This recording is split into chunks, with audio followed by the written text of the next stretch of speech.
ಮಕ್ಕಳೇ, ಏನು ಪ್ರಯಾಣ ಅಂದ್ರೆ ನಾವು ಯಾರ ಜೊತೆ ಬೇಕಾದ್ರೂ ಯಾವಾಗ ಬೇಕಾದ್ರೂ, ಯಾರೋ ನಿಮ್ಮ ಸ್ನೇಹಿತರು ಹೊರಟಿದ್ರು, ಉದಾಹರಣೆಗೆ ಅಂದ್ರೆ ರಾಮ ಹೊರಟಿದ್ದ, ಶ್ಯಾಮನ್ ಕರೆದ ಅಂದ್ರೆ ಬಾರಪ್ಪ ಹೋಗೋಣ ಬೇಡಗಿಗೆ ಅಥವಾ ಹಾವೇರಿಗೆ ಅಂದ್ರೆ ನಾವು ಏನ್ ಮಾಡ್ಬಿಡ್ತೀವಿ, ಹೋಗ್ತೀವಿ. ಇದು ಪ್ರಯಾಣ. ಪ್ರಯಾಣ ಅಂದ್ರೆ ಯಾವುದೇ ಗೊತ್ತು ಗುರಿ ಇಲ್ಲ, ಸ್ನೇಹಿತ ಕರೆದಿದ್ದಾನೆ ಅಥವಾ ಪಕ್ಕದ ಮನೆಯವರು ಕರೆದಿದ್ದಾನೆ, ನಾವು ಕೂಡ ಹೋಗಿ ಏನ್ ಮಾಡ್ಕೊಳ್ಳೋಣ, ಏನೋ ನಮಗೆ ಬೇಕಾದ ವಸ್ತುಗಳನ್ನು ತರೋದು ಇಲ್ಲ ವಾಪಸ್ ಬರೋದು ಅಂದ್ಬಿಟ್ಟು. ಇನ್ನು ಪ್ರವಾಸ ಅಂದ್ರೆ ನಿರ್ದಿಷ್ಟ ಸ್ಥಳ, ನಿರ್ದಿಷ್ಟ ವ್ಯಕ್ತಿ, ನಿರ್ದಿಷ್ಟಪಡಿಸಿದ ಸಮಯ, ನಿರ್ದಿಷ್ಟ ದಿನಾಂಕ, ನಿರ್ದಿಷ್ಟ ಸ್ಥಳಗಳಿಗೆ ಹೋಗ್ತಕ್ಕಂತಹ ಒಂದು ಪ್ರಯಾಣವನ್ನ ಪ್ರವಾಸ ಅಂತ ಕರೀತೀವಿ ನಾವು.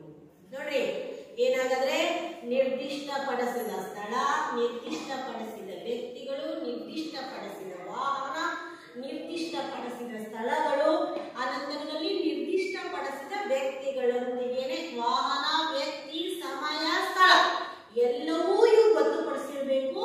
ಅವಾಗ ನಾವು ಹೋಗ್ತಕ್ಕಂಥದ್ದಕ್ಕೆ ನಾವು ಶಾಲಾ ಹಂತದಲ್ಲಿ ಹೋಗೋದಕ್ಕೆ ಶೈಕ್ಷಣಿಕ ಪ್ರವಾಸ ಅಂತೀವಿ. ಅನಂತರದಲ್ಲಿ ಮದುವೆಯಾಗಿ ಹೊಸದಾಗಿ ಹೋಗ್ತಕ್ಕಂಥ ದಂಪತಿಗಳಿಗೆ ಬೇರೆ ಹೆಸರನ್ನ ಕರೀತಾರೆ. ವಯಸ್ಸಾದ್ಮೇಲೆ ಹೋಗ್ತಕ್ಕಂಥದ್ದಕ್ಕೆ ಏನಂತ ಕರಿತೇವೆ ನಾವು ಅಂದ್ರೆ, ಏನ್ ಮಾಡ್ತೀವಿ ಅಂದ್ರೆ, ಈಗ ಮನೆಯ ಒಳಗ ದೇವಸ್ಥಾನಗಳಿಗೆ ಹೋಗ್ತಕ್ಕಂಥದ್ದು, ದೇವರ ಒಂದು ಕೆಲಸಕ್ಕೆ ಹೋಗಿರ್ತೇವೆ, ದೇವರ ದರ್ಶನಕ್ಕೆ ಹೋದಾಗ ಹಾಗೆ ಒಂದು ಪ್ರವಾಸಕ್ಕೆ ಹೋಗಿ ಬರ್ತೀವಿ. ವಯಸ್ಸಾದ್ಮೇಲೆ ಹೋಗೋದಕ್ಕೆ ಏನಂತ ಕರಿತೀವಿ, ತೀರ್ಥಯಾತ್ರೆ. ಮದುವೆ ಆಗಿರ್ತಕ್ಕಂಥವ್ರು ಹೋಗ್ತಕ್ಕಂಥದ್ದಕ್ಕೆ ಹನಿಮೂನ್ ಅಂತ ಅದಕ್ಕೊಂದು, ಅಂದ್ರೆ ಯಾವ್ಯಾವ ರೀತಿಯಾಗಿ ಅದನ್ನ ಪ್ರವಾಸವನ್ನ ವಿಭಾಗಿಸ್ಕೊಳ್ತೀವಿ. ಆಮೇಲೆ ನಮ್ಮ ಜಿಲ್ಲೆ ಒಳಗೆ ನಡೀತಕ್ಕಂಥ ಜಿಲ್ಲಾ ಪ್ರವಾಸ, ರಾಜ್ಯ ಪ್ರವಾಸ, ಅಂತಾರಾಜ್ಯ ಪ್ರವಾಸ, ಅಂತರ್ದೇಶೀಯ ಪ್ರವಾಸ ಅಂತ ನಾವೇನ್ ಮಾಡ್ತೀವಿ, ಪ್ರವಾಸವನ್ನ ಕೈಗೊಳ್ತೀವಿ. ಹಾಗೇನೆ ನಾವೇನ್ ಮಾಡ್ಬೋದು ಅಂದ್ರೆ, ಇವಾಗ ಪ್ರವಾಸಕ್ಕೆ ಹೋಗ್ತಕ್ಕಂಥದ್ದು ಸುಲಭವಾಗಿರೋ ವಿಚಾರ ಅಲ್ಲ. ಆ ಹೋಗ್ಬರೋದ್ರಿಂದ ಸ್ವತಃ ನಮ್ಗೆ ಏನಾಗುತ್ತೆ ಅಂದ್ರೆ ಜೀವನದ ಸಿಹಿ ಕಹಿ ಎರಡೂ ಅನುಭವಗಳು ಕೂಡ ಆಗ್ತವೆ. ಜೀವನದ ಸಿಹಿ ಕಹಿ ಎರಡೂ ಅನುಭವಗಳನ್ನ ಪಡಿತಕ್ಕಂಥದ್ದು. ಇನ್ನ ನೀವೆಲ್ಲ ಕೇಳಿರ್ತೀರಿ 8ನೇ ತರಗತಿಯಲ್ಲಿ ಬರ್ತಕ್ಕಂತಹ ಒಂದು ತಲಕಾಡು. ಈ ಪ್ರದೇಶದ ಬಗ್ಗೆ ನಮ್ಗೆ ಏನ್ ಮಾಡಿದ್ದಾರೆ ಅಂದ್ರೆ ಪಿ.ಕು. ಗೋಕಾಕ್ ರವರು ನಮ್ಮನ್ನ ಈ ಒಂದು ಶಾಲಾ ಹಂತದಿಂದಲೇ ನಮ್ಮನ್ನ ಏನ್ ಮಾಡ್ತಾ ಇದ್ದಾರೆ, ಅವರು ಪಿ.ಕು. ಗೋಕಾಕ್ ರವರು ಶೈಕ್ಷಣಿಕ ಪ್ರವಾಸವನ್ನ ಕೈಗೊಳ್ತಾ ಇದ್ದಾರೆ. ಹೌದಾ? ಪಿ.ಕು.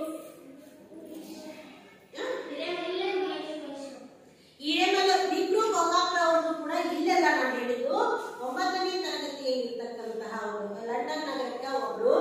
ಇಲ್ಲೇ ಇರ್ತಕ್ಕಂಥದ್ದು ಯಾರು ಅಂದ್ರೆ, ನಿಮಗ 8ನೇ ತರಗತಿಯ ಮಕ್ಕಳಿಗೆ ತಲಕಾಡಿನ ವೈಭವ ಅಂತಕ್ಕಂಥದ್ದನ್ನ ಹಿರೇಮಲ್ಲೂರು ಈಶ್ವರನ್ ಅವರು ಹೇಗೆ ನಮ್ಮ ಕರ್ನಾಟಕ ಪ್ರದೇಶ ಯಾವ ರೀತಿಯಾಗಿ ಶ್ರೀಗಂಧ ಮತ್ತು ಚಂದನಗಳ ನಾಡು, ಚಿನ್ನದ ಗಣಿ ಅಂತ ಕರೀತಾ ಇದ್ವಿ.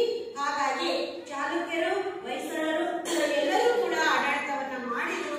ಹಾಗಾಗಿ ತಲಕಾಡು ಅನ್ನುವ ಒಂದು ಹೆಸರು ಹೇಗೆ ಬಂತು ಮಕ್ಕಳೇ, ಆ ತಲಕಾಡನ್ನ ಯಾವ ರೀತಿಯಾಗಿ ಆಡಳಿತ ಮಾಡಿದ್ರು ಅನ್ನೋದನ್ನ ಇಲ್ಲಿ ಒಂದು ವಿಡಿಯೋ ಮೂಲಕ ನೋಡೋಣ.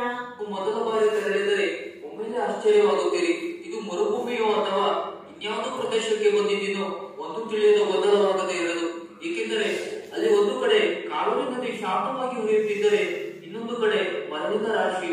ಇಲ್ಲಿರುವ ದೇವಾಲಯದಲ್ಲಿ ವರ್ಷಪ್ರತಿ ಮರಳನ್ನು ತೆಗೆಯುತ್ತಲೇ ಇರಬೇಕು, ಇಲ್ಲವಾದರೆ ಆ ದೇವಾಲಯ ಮರಳ ರಾಶಿಯಲ್ಲಿ ಮುಚ್ಚಿ ಹೋಗುತ್ತವೆ. ಅಷ್ಟೊಂದು ಮರಳ ರಾಶಿ ಇಲ್ಲಿ ವರ್ಷಪ್ರತಿ ಉತ್ಪತ್ತಿಯಾಗುತ್ತವೆ. ಹಿಂದೆ ಗಂಗರು ಚೋಳರ ಕಾಲದಲ್ಲಿ ವೈಭವದಿಂದ ಬೆಳೆದ ಈ ತಲಕಾಡು ಇಂದು ಅಲ್ಲಿ ರಾಶಿ ರಾಶಿ ಮರಳು ಬೀಳಲು ಕಾರಣವೇನು? ಈ ಮರಳು ರಾಶಿ ಹಿಂದೆ ಕೂಡ ಒಂದು ಸ್ವಾರಸ್ಯಕರ ಕಥೆ ಇದೆ. ಈ ಬಗ್ಗೆ ಒಂದಿಷ್ಟು ಮಾಹಿತಿ ನಿಮಗಾಗಿ. ಮೈಸೂರಿನಿಂದ 58 ಕಿಲೋಮೀಟರ್ ದೂರದಲ್ಲಿ ಕಾವೇರಿ ಮತ್ತು ಕಪಿಲಾ ಸಂಗಮದಿಂದ ಕೆಲವೇ ಮೈಲುಗಳ ದೂರದಲ್ಲಿ ಕಾವೇರಿ ನದಿಯ ಎಡದಂಡೆಯಲ್ಲಿ ನೆಲೆಗೊಂಡಿದೆ ಈ ಇತಿಹಾಸ ಪ್ರಸಿದ್ಧ ತಲಕಾಡು. ತಲ ಮತ್ತು ಕಾಡು ಎಂಬ ಇಬ್ಬರು ಬೇಡರ ವಾಸಸ್ಥಳವಾದ್ದರಿಂದ ಇದಕ್ಕೆ ತಲಕಾಡು ಎಂಬ ಹೆಸರು ಬಂದಿದೆ ಎಂದು ಹೇಳಲಾಗುತ್ತಿದೆ. ಇನ್ನು ಈ ತಲಕಾಡಿನ ಇತಿಹಾಸ ನೋಡುವುದಾದರೆ, ತಲಕಾಡು ಅನ್ನೋ ಹೆಸರು ಹೇಗೆ ಬಂತು ಫಸ್ಟ್, ಆ ನಂತರದಲ್ಲಿ ಯಾಕೆ ಇದು ಮರುಭೂಮಿ ಆಯಿತು, ಆ ಮರುಭೂಮಿ ಆಗೋದಕ್ಕೆ ಕಾರಣವೇನು, ಅದೆಲ್ಲ ಕೂಡ ಈ ಇತಿಹಾಸದಲ್ಲಿ. ಗಂಗರ ರಾಜಧಾನಿಯಾಗಿದ್ದ ತಲಕಾಡಿಗೆ ಸಂಸ್ಕೃತದಲ್ಲಿ ದಲವನಪುರ ಎಂದು ಕರೆಯಲಾಗಿದೆ.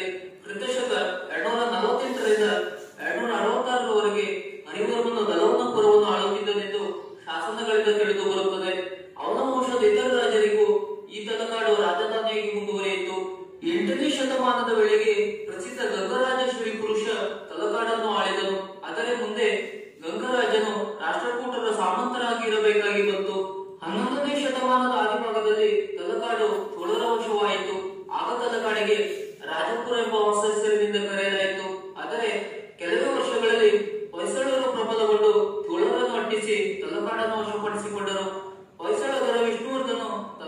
ಗೆದ್ದು ತಲಕಾಡು ಕೊಂಡ ಎಂಬ ಬಿರುದನ್ನು ಪಡೆದನು.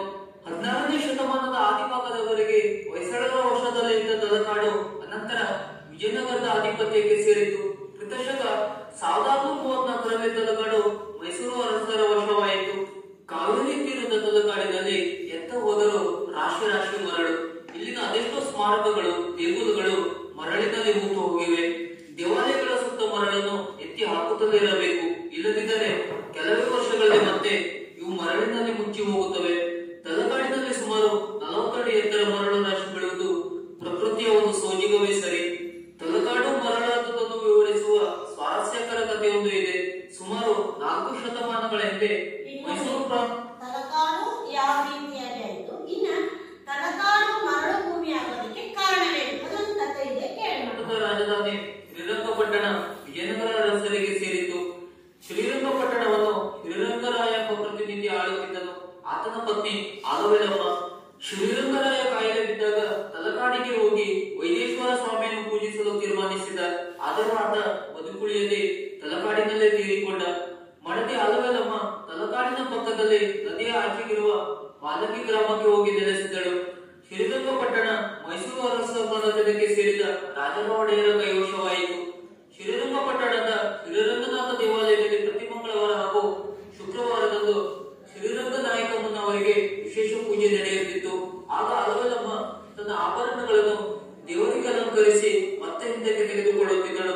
ಈ ವಿಚಾರವನ್ನು ದೇವಾಲಯದ ಅಧಿಕಾರಿಗಳಿಂದ ತಿಳಿದುಕೊಂಡ ರಾಜ ಒಡೆಯರು ಎಂದಿನಂತೆ ಆಭರಣಗಳನ್ನು ಕಳುಹಿಸಬೇಕೆಂದು ಆಜ್ಞೆಯನ್ನು ಹೊರಡಿಸಿದರು. ಇದಕ್ಕೆ ಆಲವೇಲಮ್ಮ ಒಪ್ಪದಿದ್ದಾಗ ಒಡದೆ ಹೋದಲ್ಲಿ ಬಲಾತ್ಕಾರವಾಗಿ ಅವುಗಳನ್ನು ಕಸಿದುಕೊಳ್ಳಬೇಕಾಗುತ್ತದೆ ಎಂದು ತಿಳಿಸಿದರು.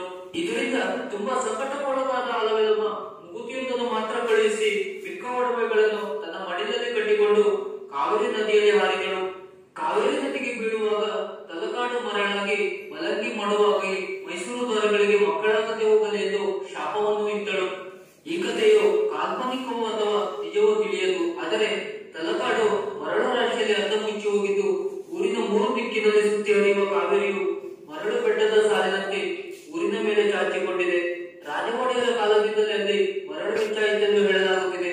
ಸುಮಾರು 30 ದೇವಾಲಯಗಳು ಮರಳಿನಲ್ಲಿ ಮುಚ್ಚಿ ಹೋಗಿ ಅರ್ಧ ಊರು ಮರೆಯಾಗಿದೆ. ಮಾಲಂಗಿ ಬಡವಾಗಿದೆ. ಆಲವೇಲಮ್ಮನ ಅಂತ್ಯವನ್ನು ಕೇಳಿ ವ್ಯಥೆಪಟ್ಟುಕೊಂಡ ರಾಜ ಒಡೆಯರು ನಂತರ ಆಕೆಯ ಪ್ರತಿಮೆಯೊಂದನ್ನು ಮಾಡಿಸಿ ಅದಕ್ಕೆ ವಿಶಿಷ್ಟ ಆಭರಣಗಳನ್ನು ತೊಡಿಸಿ ಅರಮನೆಯಲ್ಲಿ ನಿತ್ಯ ಪೂಜೆ ಮಾಡುವಂತೆ ವ್ಯವಸ್ಥೆ ಮಾಡಿದರು. ನವರಾತ್ರಿ ಕಾಲದಲ್ಲಿ ಈಗಲೂ ಮೈಸೂರು ಅರಮನೆಯಲ್ಲಿ ಆಲಮೇಲು ದೇವತೆಯ ಪೂಜೆ ತಪ್ಪದೆ ನಡೆಯುತ್ತದೆ. ಇನ್ನು ಇಲ್ಲಿನ ದೇವಾಲಯಗಳು ಮರಳೇಶ್ವರ, ಪಾತಾಳೇಶ್ವರ, ಅರ್ಕೇಶ್ವರ, ಕೀರ್ತಿನಾರಾಯಣ, ವೈದೇಶ್ವರ ಮತ್ತು ಅರ್ಕೇಶ್ವರ ದೇವಾಲಯಗಳು ಗಂಗರ ವಾಸ್ತುಶಿಲ್ಪವನ್ನು ಪ್ರತಿನಿಧಿಸುತ್ತವೆ. ಇವೆಲ್ಲವೂ ಚಿಕ್ಕ ಪ್ರಮಾಣದ ದೇವಾಲಯಗಳು. ಕೀರ್ತಿನಾರಾಯಣ ತಲಕಾಡಿನ ಏಕಮಾತ್ರ ಹೊಯ್ಸಳ ದೇಗುಲ. ಐತಿಹಾಸಿಕ ಮಹತ್ವದ ಈ ದೇಗುಲವನ್ನು ಚೋಳರ ಮೇಲಿನ ವಿಜಯದ ಸಂಕೇತವಾಗಿ ವಿಷ್ಣುವರ್ಧನನು 1917ರಲ್ಲಿ ನಿರ್ಮಿಸಿದ್ದಾನೆ. ವಿಷ್ಣುವರ್ಧನ ನಿರ್ಮಿಸಿದ 5 ಪಂಚನಾರಾಯಣ ದೇವಾಲಯಗಳಲ್ಲಿ ಕೀರ್ತಿನಾರಾಯಣ ದೇಗುಲವು ಸೇರಿದೆ. ಕಗ್ಗಲು ಮತ್ತು ಇಟ್ಟಿಗೆಗಳಿಂದ ನಿರ್ಮಿತವಾದ ಈ ದೇಗುಲ ಎತ್ತರದ ಜಗತ್ತಿಯ ಮೇಲೆ ಗರ್ಭಗುಡಿ, ಸುಖನಾಸಿ, ನವರಂಗ ಎಂಬ 3 ಭಾಗಗಳನ್ನು ಹೊಂದಿವೆ. ನವರಂಗದ ಬಳಪದ ಕಲ್ಲಿನ 4 ದಪ್ಪನೆಯ ಕಂಬಗಳು ಗಮನವನ್ನು ಸೆಳೆಯುತ್ತವೆ. 10 ಅಡಿ ಎತ್ತರದ ಕೀರ್ತಿನಾರಾಯಣ ಮೂಲ ವಿಗ್ರಹ ಇಲ್ಲಿನ ಮುಖ್ಯ ಆಕರ್ಷಣೆ. ಇತ್ತೀಚೆಗೆ ಕುಸಿದು ಬಿದ್ದ ಈ ದೇಗುಲವನ್ನು ರಾಜ್ಯವಸ್ತು ಇಲಾಖೆ ಜೀರ್ಣೋದ್ಧಾರ ಮಾಡಿದೆ. ಚೋಳರ ಪ್ರತಿಷ್ಠೆಯಾದ ವೈದೇಶ್ವರ ಊರಿನ ಪ್ರಮುಖ ದೇವಾಲಯವಾಗಿದೆ. ದ್ರಾವಿಡ ಮತ್ತು ಹೊಯ್ಸಳ ಶೈಲಿಗಳ ಮಿಶ್ರಣ ಈ ಗುಡಿಯಲ್ಲಿದ್ದು ಮೂಲ ಗುಡಿಯ ಸುತ್ತ ದೊಡ್ಡ ಪ್ರಾಕಾರ ಇದ್ದು ಅದಕ್ಕೆ ಹೊಂದಿಕೊಂಡಂತೆ ಸಣ್ಣ ಗುಡಿಗಳಿವೆ. ಈ ದೇವಾಲಯದಲ್ಲಿ ಗರ್ಭಗೃಹ, ಅಂತರಾಳ, ನವರಂಗ ಎಂಬ ಮುಖ್ಯ ಭಾಗಗಳಿವೆ. ನವರಂಗದ 4 ಕಡೆಗಳಲ್ಲೂ ಮೂರಂಕಣಗಳ ಮಂಟಪಗಳಿವೆ. ಮೂಲ ದೇವಾಲಯ ಬೇರೆ ಬೇರೆ ಕಾಲಘಟ್ಟದಲ್ಲಿ ವಿಸ್ತರಿಸಲ್ಪಟ್ಟು ಈಗಿನ ಸ್ವರೂಪಕ್ಕೆ ಬಂದಿವೆ. ಈ ದೇವಾಲಯ ಹೊಯ್ಸಳ ವಾಸ್ತುಶೈಲಿಯ ಮಾದರಿಗಳಲ್ಲಿ ಎತ್ತರವಾದ ಜಗತಿಯ ಮೇಲೆ ನಿರ್ಮಾಣಗೊಂಡಿದೆ. ಇಟ್ಟಿಗೆಯಲ್ಲಿ ನಿರ್ಮಿಸಲಾದ ಶಿಖರ ದ್ರಾವಿಡ ಶೈಲಿಯಲ್ಲಿದೆ. ಕಂಬಗಳು ಕೆಲವು ಕಡೆ ವಿಜಯನಗರ ಶೈಲಿಯಲ್ಲಿವೆ. ದೇವಾಲಯದ ಹೊರಗೋಡೆಯ ಮೇಲೆ ಶಿಲ್ಪಗಳ ಅಲಂಕರಣವಿದೆ. ಇಲ್ಲಿಯ ಸುಮಾರು 10 ಅಡಿ ಎತ್ತರದ 2 ಅಪೂರ್ವ ದ್ವಾರಪಾಲಕ ಪ್ರತಿಮೆಗಳು ಕರ್ನಾಟಕದಲ್ಲೇ ದೊಡ್ಡವು ಎನ್ನಲಾಗಿದೆ. ಚಿಕ್ಕದೇವರಾಜ ಒಡೆಯರ ಕಾಲದಲ್ಲಿ ಕಟ್ಟಿಸಿದ ಗೌರಿಶಂಕರ್ ಹಾಗೂ ಹೈದರಾಲಿಯ ಕಾಲದಲ್ಲಿ ಚಿದಾನಂದ ಸ್ವಾಮಿ ಕಟ್ಟಿಸಿದ ಆನಂದೇಶ್ವರ ದೇವಾಲಯಗಳನ್ನು ಮರಳ ರಾಶಿಯಿಂದ ತೆಗೆಯಲಾಗಿದೆ. ತಲಕಾಡು ಕ್ಷೇತ್ರದಲ್ಲಿ ಈಶ್ವರನು ಪಂಚಲಿಂಗ ಸ್ವರೂಪಿಯಾಗಿ ನೆಲೆಸಿದ್ದಾನೆ ಎಂದು ನಂಬಲಾಗಿದೆ. ಪಂಚಲಿಂಗ ದೇವಾಲಯಗಳಲ್ಲಿ ವೈದೇಶ್ವರ, ಪಾತಾಳೇಶ್ವರ ಮತ್ತು ಮರಳೇಶ್ವರ ಹಳೆಯ ತಲೆಕಾಡಿನ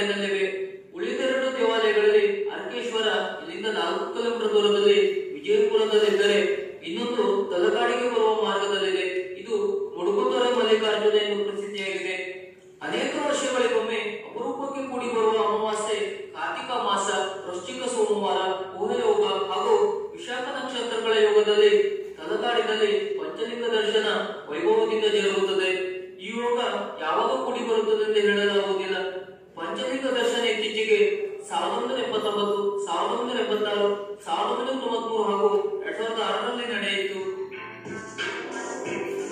ಗೆಳೆಯರೆ, ಇದು ತಲಕಾಡು ಪುಣ್ಯಕ್ಷೇತ್ರಗಳ ಬಗ್ಗೆ ಒಂದು ಸಣ್ಣ ಮಾಹಿತಿ. ಈ ವಿಡಿಯೋ ನಿಮಗೆ ಇಷ್ಟವಾದರೆ ಲೈಕ್ ಕೊಡಿ, ಶೇರ್ ಮಾಡಿ ಹಾಗೂ ಇಲ್ಲಿವರೆಗೂ ವಿದ್ಯಾರ್ಥಿಗಳೇ ತಲಕಾಡು ಯಾವ ರೀತಿ ತಲ ಮತ್ತು ಕಾಡು ಅಂತಕ್ಕಂಥದ್ದು, ಅನಂತರದಲ್ಲಿ ಅಲಮೇಲಮ್ಮ ಯಾಕೆ ಶಾಪ ಕೊಟ್ಟಳು, ಅವಳೇನ್ ಮಾಡಿರ್ತಾಳೆ ಅಂದ್ರೆ ವೈದೇಶ್ವರ ದೇವಸ್ಥಾನಕ್ಕೆ ಬಂದು ತನ್ನ ಪತಿಯ ಅನಾರೋಗ್ಯ ನಿಮಿತ್ತವಾಗಿ ಅಲ್ಲಿ ದೇವಸ್ಥಾನಕ್ಕೆ ನೆನ್ಕೊಂಡಿರ್ತಾಳೆ. ಆದರೂ ಕೂಡ ಪತಿ ಸತ್ಬಿಡ್ತಾಳೆ. ಸತ್ತ ಮೇಲೂ ಕೂಡ ಅವಳು ಬಿಡಲ್ಲ. ಪ್ರತಿದಿನ ಅದೇನಾಗಿರ್ತತಿ ಅಂದ್ರೆ ಒಡೆಯಲ್ಲಿ ಸೇರ್ತೈತಿ. ಒಡೆಯರು ಅವಳ ಹತ್ರ ಇರ್ತಕ್ಕಂತಹ ಒಂದು ಆಭರಣಗಳನ್ನ ಇಸ್ಕೊಳಕ್ ಬಂದಾಗ ಅವ್ಳಿಗೆ ಮುಂದೆ ಹೋಗಕ್ ಮಾರ್ಗಿರಲ್ಲ. ಅವಾಗ ಅವಳು ಏನ್ ಮಾಡ್ತಾನೆ ಅಂದ್ರೆ ಅಷ್ಟು ಆಭರಣಗಳನ್ನ ತನ್ನ ಮಡಿಲಿನಲ್ಲಿ ಕಟ್ಟಿ ಇಟ್ಕೊಂಡು ಒಂದು ಇದಕ್ಕೆ ಹಾಡ್ಬಿಡ್ತಾಳೆ. ಅದಕ್ಕೆ ಯಾರು ಬರ್ದಂಗಾಗ್ಲಿ ಅಂತ ತಲಕಾಡು ಮರಳಾಗ್ಲಿ ಒಡೆಯರ, ಯಾಕಂದ್ರೆ ಅವಳು ಈ ನೋವಿಗೆ ನೋಡ್ರಿ ಇವತ್ತಿನ ದಿನ ಕೂಡ ಮೈಸೂರಲ್ಲಿ ಅರಮನೆಯಲ್ಲಿ ಅಲಮೇಲಮ್ಮನ ಒಂದು ಪೂಜೆಯನ್ನ ಮಾಡ್ತಾ ಇದಾರ ಅಂತಕ್ಕಂಥದ್ದು. ಹೀಗೆ ಇದು ತಲಕಾಡು ಒಂದು ಯಾವ ರೀತಿ ಇತ್ತು ಅಂತಕ್ಕಂಥದ್ದನ್ನ ನೋಡ್ತೀವಿ. ಇನ್ನ ಇವಾಗ ಏನಿದು ತಲಕಾಡಿನ ಬಗ್ಗೆ ನೋಡಿದ್ರೆ ಇಲ್ಲ ಇದು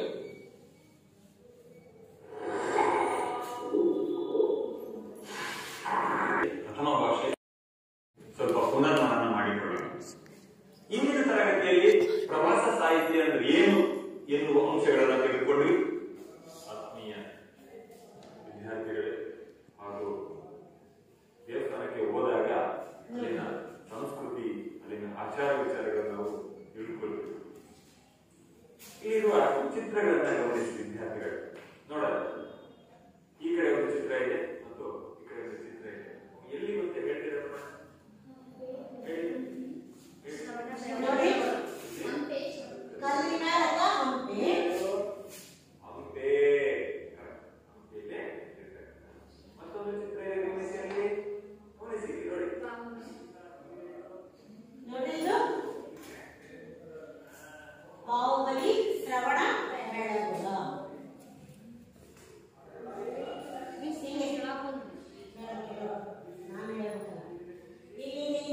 ಪ್ರವಾಸ ಹೋಗಿರ್ಬೋದು ಅಲ್ವಾ?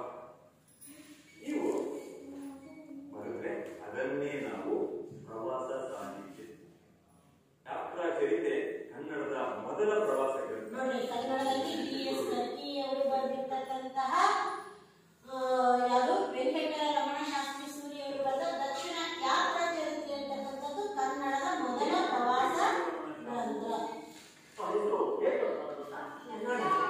ತಲಕಾಡು ಎಂಬ ಹೆಸರಿಗೆ ಕೊಂಡಿರುವುದನ್ನು ನಾವು ತಿಳ್ಕೊಳ್ಳೋಣ. ಎರಡು ವಿಗ್ರಹಗಳನ್ನ ನೋಡಿ. ತಲ ಮತ್ತು ಕಾಡ ಅವರುಗಳ ಬಗ್ಗೆ ವಿವರವಾಗಿ ಹೇಳ್ತೀವಿ.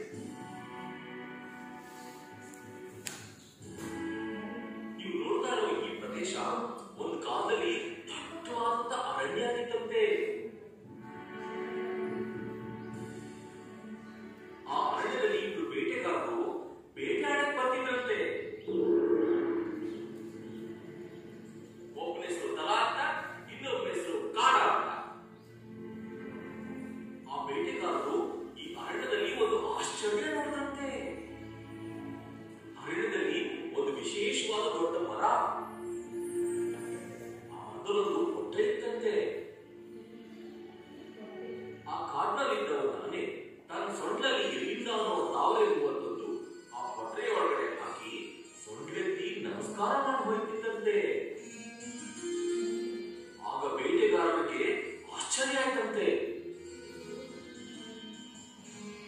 ಈ ಆನೆ ಏಕೆ ತಾವರೆ ಹೂವನ್ನ ಬಾಗಲಕೋಟೆಗೆ ಹಾಕ್ತು ಅಂತ ಕುತೂಹಲ ಉಂಟಾಯ್ತಂತೆ. ಆ ಮರದಲ್ಲಿ ಏನೋ ಇರ್ಬೇಕು ಅಂತ ಅವರು ಆ ಮರದ ಹೊರಗೆ ಇರುವ ಜಾಗನ ಸೀಳಿದಂತೆ. ಮರ ಸೀಳಿದ ಮೇಲೆ ಅಲ್ಲಿ ಆ ಬೇಟೆಗಾರನಿಗೆ ದೊಡ್ಡ ಆಶ್ಚರ್ಯ ಆಗಿತ್ತಂತೆ. ಆ ಮರದ ಒಳಗಡೆ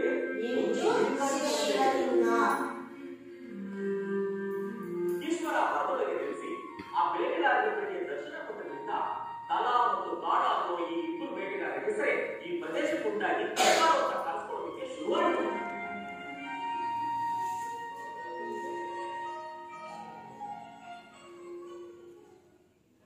ವಿದ್ಯಾರ್ಥಿಗಳೇ, ಹಾಗಾದ್ರೆ ಈ ಪಾಠದ ಆಶಯ ಭಾವ ಏನು? ಯಾಕೆ ಈ ಪಾಠವನ್ನು ನಾವು ಓದಿ? ನೋಡಿ, ಕರ್ನಾಟಕ ಅಂತಕ್ಕಂಥದ್ದು ಶ್ರೀಗಂಧ ಮತ್ತು ಚಂದನಗಳ ನಾಡು, ಆಮೇಲೆ ಚಿನ್ನನಗರಿ ಇರತಕ್ಕಂತಹ ಒಂದು ಖ್ಯಾತಿದೆ. ಚಾಲುಕ್ಯರು, ಹೊಯ್ಸಳರು ಮುಂತಾದ ದೇವಾಲಯಗಳು ಈ ಕರ್ನಾಟಕದಲ್ಲಿ ಇರೋದ್ರಿಂದ, ಯಥೇಚ್ಛವಾಗಿ ಸಿಗೋದ್ರಿಂದ ನಮ್ಮ ಕರ್ನಾಟಕವನ್ನ ದೇವಾಲಯಗಳ ನಾಡು ಅಂತ ಕರಿತೀವಿ. ಹಾಗಾದ್ರೆ ಕರ್ನಾಟಕದ ತಲಕಾಡು ಪ್ರಕೃತಿ ಸೌಂದರ್ಯದಿಂದ ಕೂಡಿರೋದ್ರಿಂದ ರಾಜಮನೆತನಗಳ ಇತಿಹಾಸವನ್ನ, ವೈಭವವನ್ನ ನೋಡುವುದಾದ್ರೆ ಕರ್ನಾಟಕ ಎನ್ನುವಂಥದ್ದು ಎಂದರೆ ಹೇಳಬಹುದು. ಹಾಗೆಯೇ ತಲಕಾಡಿನ ಸಾಮಾಜಿಕ ರಾಣಿ ಬೇಕು ನೋಡಿ, ಹಿರೇಮಲ್ಲನವರ ಪರಿಚಯ, ಹೀಗೆ ಹಲವಾರು ಕೃತಿಗಳನ್ನ ಬರೆದು ಹಿರೇಮಲ್ಲು ಈಶ್ವರನವರ ನೋಡಿ ಇವರೇ ತಲಕಾಡಿನ ವೈಭವ ಬರೆದಿರ್ತಕ್ಕಂಥದ್ದು ಅವರ ಪುಸ್ತಕಗಳು. ಕವಿಗಣ್ಣ ನಾಡು, ವಿಷಗಳು, ಭಾರತದ ನೀರು, ವಲಸೆ ಹೋದ ಗಂಗಣ್ಣಿನ ಕಥೆ, ಶಿವನ ಹುಟ್ಟಿ, ಇವೆಲ್ಲವೂ ಕೂಡ ಅವರು ಬರೆದಿದ್ದಾರೆ. ತಿಳಿದುಕೊಳ್ಬಹುದು ಅನ್ನುವಂಥದ್ದು. ಇವ್ರು ನೋಡಿ ಯಾವ ಇಸ್ವಿಯಲ್ಲಿ ಜನಿಸಿದ್ರು? 1955 ಒಳಗ. ಇವಾಗ ಯಾವ ರೀತಿಯಾಗಿ ಪ್ರವಾಸದ ವಿವರವನ್ನ ಬರೀತಾರೆ ಅವರಿಗೆ ಸುಬ್ರಹ್ಮಣ್ಯರ ಆಚಾರ್ಯ. 1950ನೇ ಇಸವಿ ಅಕ್ಟೋಬರ್ ತಿಂಗಳು ಮಂಗಳವಾರ 20ನೇ ತಾರೀಕು ಶಿವನ ಸಮುದ್ರದ ಪ್ರವಾಸಿಗರ ನಿಲ್ಮನೆಯಲ್ಲಿ ಕುಳಿತುಕೊಂಡು ಈ ದಿನದ ಪ್ರಯಾಣ ವಿವರ ಬರೆಯುತ್ತಿದ್ದೇನೆ. ಹಿರೇಮಲ್ಲೂರು ಈಶ್ವರನ್ ಅವರು ಈ ಮಾತನ್ನು ಹೇಳ್ತಾರೆ. 1950ನೇ ಇಸವಿ ಅಕ್ಟೋಬರ್ ತಿಂಗಳ ಮಂಗಳವಾರ 20ನೇ ತಾರೀಕು ನಾನು ಆ ಶಿವನ ಸಮುದ್ರದ ಪ್ರವಾಸಿಗರ ನಿಲ್ಮನೆಯಲ್ಲಿ ನೋಡಿ, ಅವರು ಹಿರೇಮಲ್ಲೂರು ಈಶ್ವರನ್ ಅವರು ಯಾವಾಗ ಪ್ರವಾಸಕ್ಕೆ ಹೋಗಿದ್ರಲ್ಲ ಆ ಸಂದರ್ಭದಲ್ಲಿ ಶಿವನ ಸಮುದ್ರದಲ್ಲಿ ಅವರಿಗೆ ಯಾವ ರೀತಿಯಾಗಿರ್ತಕ್ಕಂತಹ ಸುಬ್ರಹ್ಮಣ್ಯನ ಆದರ ಆಗುತ್ತೆ. ಅವರು 1950ನೇ ಇಸ್ವಿ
ಕರ್ನಾಟಕವನ್ನ ಆಳ್ವಿಕೆ ಮಾಡಿರ್ತಕ್ಕಂಥ ರಾಜಮನೆತನಗಳು ಮತ್ತು ರಾಜಧಾನಿಗಳನ್ನ ನೀವು ಪರೀಕ್ಷೆ. ಇಲ್ಲಿ ನೋಡಿ ಒಂದು ಆಕ್ಟಿವಿಟಿ ಐತಿ. ಇದನ್ನ ನೀವು ಏನ್ ಮಾಡ್ಬೇಕು ಅಂದ್ರೆ ತುಂಬಬೇಕು. ಯಾವ ರೀತಿಯಾಗಿ ಇಲ್ಲಿ ರಾಜ ಮನೆತನಗಳು ಮತ್ತೆ ಯಾವ್ಯಾವ ರೀತಿಯಾಗಿ ಆ ಮನೆತನಕ್ಕೆ ಇರ್ತಕ್ಕಂಥದ್ದು ನೋಡಿ. ಶಾತವಾಹನರ ರಾಜಧಾನಿ ಯಾವುದು? ಪೈಠ. ಕದಂಬರ ರಾಜಧಾನಿ ಗಂಗರ ರಾಜಧಾನಿ ಚಾಲುಕ್ಯರ ರಾಜಧಾನಿ ಮೈಸೂರ ರಾಜಧಾನಿ ರಾಷ್ಟ್ರಕೂಟರು ವಿಜಯನಗರದ ಅರಸರು ಮೈಸೂರಿನ ಒಡೆಯರು ಅವರು ಹೀಗೆ ಈ ರಾಜ ಮನೆತನಗಳು ಕೂಡ ಆಡಳಿತವನ್ನ ಮಾಡಿದವು. ಇಂದ ಕನ್ನಡ ಸಾಹಿತ್ಯದ ಕಥನ ಆ ತಲಕಾಡಿನ ಇತಿಹಾಸದಲ್ಲಿರ್ತಕ್ಕಂಥದ್ದನ್ನು ಗಮನಿಸಬಹುದು. ಅಲ್ಲದೆ ಹೊಯ್ಸಳ ನೋಡಿ ಇದೆ ತಲಕಾಡಿನ ಇತಿಹಾಸದೊಳಗ ಗಂಗರ ಇತಿಹಾಸ, ಜೈನ ಧರ್ಮದ ಒಂದು ವಿವರಣೆ, ಕನ್ನಡ ಸಾಹಿತ್ಯದ ಕಥನ, ಹೊಯ್ಸಳ ವಾಸ್ತುಶಿಲ್ಪದ ವಿವರಣೆ, ಎಲ್ಲಕ್ಕೂ ಮಿಗಿಲಾಗಿ ಅಂದ್ರೆ ಈ ಒಂದು ತಲಕಾಡಿನ ಇತಿಹಾಸವನ್ನ ನೋಡುವ ಮೊದಲು ಏನ್ ಬರ್ತೈತಿ? ಗಂಗರ ಇತಿಹಾಸ. ಗಂಗರು ಯಾವ ರೀತಿ ಆಡಳಿತ ಮಾಡಿದ್ರು ಅನ್ನೋದು. ಅದರ ಜೊತೆಗೆ ಜೈನ ಧರ್ಮದ ಒಂದು ವಿವರಣೆ, ಜೈನ ಧರ್ಮದವರು ಯಾವ ರೀತಿ ಇರ್ತಕ್ಕಂಥ ಆ ಒಂದು ಸಾಮಾಜಿಕ ಅಭಿವೃದ್ಧಿಯಂತ ಎಷ್ಟೊಂದು ಕೆಲಸ ಮಾಡಿದ್ರು. ಇನ್ನು ಕನ್ನಡ ಸಾಹಿತ್ಯದ ಕಥನ, ಹೊಯ್ಸಳ ವಾಸ್ತುಶಿಲ್ಪದ ವಿವರಣೆ, ಆನಂತರದಲ್ಲಿ ಎಲ್ಲಕ್ಕೂ ಮಿಗಿಲಾಗಿ ಕನ್ನಡವೇ ಧರ್ಮ, ಕನ್ನಡವೇ ಬಾಳಿನ ಪರಿಪೂರ್ಣತೆಯಂತ ಅದಕ್ಕಾಗಿ ಹೋರಾಡಿರ್ತಕ್ಕಂತಹ ಒಂದು ಗಂಗರ ರಾಜ್ಯಕ್ಕೆ ಏನಂತ ಕರೀತಾರೆ ಅಂದ್ರೆ ಗಂಗವಾಡಿ ಅಂತ ಕರೀತಾರೆ. ಆದರೆ ನೋಡಿ ಗಂಗರ ಮೊದಲ ರಾಜಧಾನಿ ಯಾವುದು? ಕೋಲಾರ. ಹಂಗಾರೆ ಗಂಗರ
ಈ 4